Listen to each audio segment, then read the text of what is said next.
ሰላም ጤና ይስጥልኝ። ለኮንዶሚኒየም ቆጣቢዎችና የቤት ፈላጊዎች የምስራች ዜና ይዘናል። እስከ ቪዲዮ ፍጻሜ አብራችሁን ቆዩ። በኢትዮጵያ የነዋሪዎችን የቤት ተደራሽነት ለማሟላት ከ1997 ዓ.ም ጀምሮ በአዋጅ ቁጥር 370 ህዝባር 1995 በጋራ ህንጻ ቤት ባለቤትነት መሰረት ተደንግጎ በተጀመረው የኮንዶሚኒየም ቤት ቁጠባ ፕሮግራም በመቶ ሺህ የሚቆጠሩ ሰዎች ተመዝግበው የቤት ቁጠባ እንደጀመሩ ዛሬም ድረስ እየቆጠቡ እንዳሉና እጣ ደርሷቸው የቤት ባለቤት የሆኑ እንዳሉም ይታወቃል። በ1997 ዓ.ም እና 2005 ዓ.ም የኮንዶሚኒየም ቤት ለማግኘት ለአመታት መስፈርቱን አሟልተው በመመዝገብ ሲቆጥቡ የነበሩ ቆጣቢዎች ቤት የማግኘታቸው ነገር የውሃ ሽታ እንደሆነባቸው ሲገልጹ ይስተዋላል።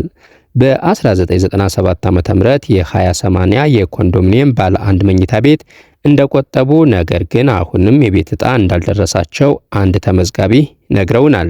አክለውም በቤት ኪራይ ለአመታት ተንከራትቻለሁ፣ ቤት በማግኘት ተስፋ ያለ መሰልቸት ብቆጥብም ከኔ በኋላ የተመዘገቡ ሲደርሳቸው ታዝቤያለሁ። አሁንም ቢሆን ከየትም አምጥቼ በቆጠብኩት ገንዘብ መንግስት ቤቴን እንዲያስረክበኝ ስል እጠይቃለሁ ሲሉ ተናግረዋል። ስሟ እንዳይጠቀስ የጠየቀች ተመዝጋቢ የ2005 40/60 እጣው እንዳልደረሳት ትናገራለች። የሶስት ልጆች እናት የሆነችው ይቺ ሴት የቤት እጣው ደርሶኝ ቢሆን ኑሮ ለቤት ኪራይ የማወጣውን ወጪ ልጆችን ጥሩ ቦታ አስተምርበት ነበር ስትል ምሬቷን ትገልጻለች። ይህንን ጉዳይ በተመለከተ በ2005 20/80 እና 40/60 የኮንዶሚኒየም ተመዝጋቢዎች ኮሚቴ የሆነችው ወይዘሮ ሄለን ኤፍሬም ከሪፖርተር ጋር በነበራት ቆይታ እንደገለጸችው በምትሰራበት ኮሚቴ ውስጥ በማህበራዊ ድረገጽ የተመዘገቡ ከ4000 በላይ ቤት ተመዝጋቢዎች አሉ። በተደጋጋሚም ጥያቄያቸውን ይዘው የከተማ አስተዳደር የቤቶች ልማት ቢሮና የቤቶች ልማት ኮርፖሬሽን ተመላልሰዋል። ነገር ግን ሳትሰለቹ ቆጥቡ ከሚል ተስፋ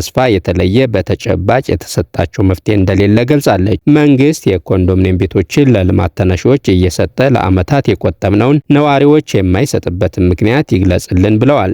የሚመለከታቸው አካላት ጋር ሲሄዱም ሌሎች የቤት አማራጮች አሉን፣ ብራችሁን ከፍ አድርጋችሁ ቆጥቡ እንደሚባሉ ጭምር ገልጻለች። ቀድሞውንም ቢሆን የኮንዶሚኒየም ቤት ቁጠባ ፕሮግራም የመጣበት ዓላማ ዝቅተኛ ኢኮኖሚ ላይ የሚገኘውን ነዋሪዎች ለማገዝ በመሆኑ ጥያቄያቸው ምላሽ እስኪያገኝ ድምጻቸውን እንደሚያሰሙ አክላለች። ወይዘሮ ሄለን ከዕጣ አወጣት ስርዓቱ ጋርም በተያያዘ ፍትሐዊነቱ ላይ ጥርጣሬ እንዳላትም ገልጻለች።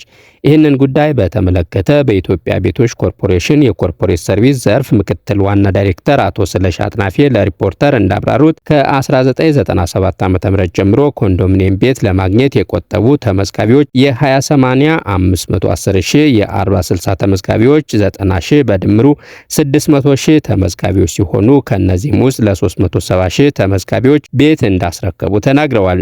ለቀሪዎቹ ተመዝጋቢዎችና ቆጣቢዎች ቤት ያላስረከቡበትን አስመልክቶ ላቀረብነው ጥያቄ ኮንዶሚኒየም ቤቱን በጊዜው ያላስረከቡበት አጋጥሟቸው በነበረ የብድር ጫና እንደሆነና ባለፉት 5 ዓመታት መስሪያ ቤታቸው 40 ቢሊዮን የሚጠጋ ገንዘብ ዕዳ እንደከፈለ ገልጸዋል።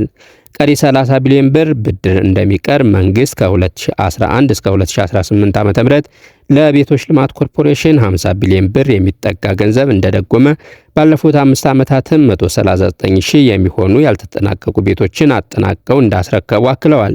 አሁን ላይ ቤቶችን አጠናቆ ለማስረከብ አበዳሪ ተቋማትን እየጠበቁ እንዳለና ብድሩ በተገኘ በአጭር ጊዜ ውስጥ ቤቶችን እንደሚያስረክቡ መንግስት የቤት ተደራሽነትን ለማስፋት በትኩረት እየሰራ እንደሚገኝም አስታውቀዋል። ጥር 5 ቀን 2018 ዓ.ም የከተማና መሰረተ ልማት ሚኒስቴር በክረምት በጎ ፈቃድ አገልግሎት መርሃ ግብር ያስገነባቸውን ቤቶች በሚመርቅበት ወቅት ሚኒስትሯ ወይዘሮ ጫልቱ ሳኒ በኢትዮጵያ ሲተገበር የነበረው የጋራ መኖሪያ ቤቶች መርሃ ግብር ከታለመለት ዓላማ አንጻር ስህተት እንደነበር ማንሳታቸው ይታወሳል።